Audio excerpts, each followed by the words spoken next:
order to use the web app, you must first ensure the TA Smart is set up with the Ethernet connection direct to your laptop. See the link to a video on how to do this. Open a web browser and type the following address: 169.254.1.1 and press enter.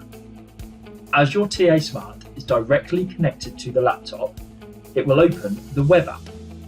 Here, you can see a similar screen to you see in HiTube, where we can look at the live feed and configuration options.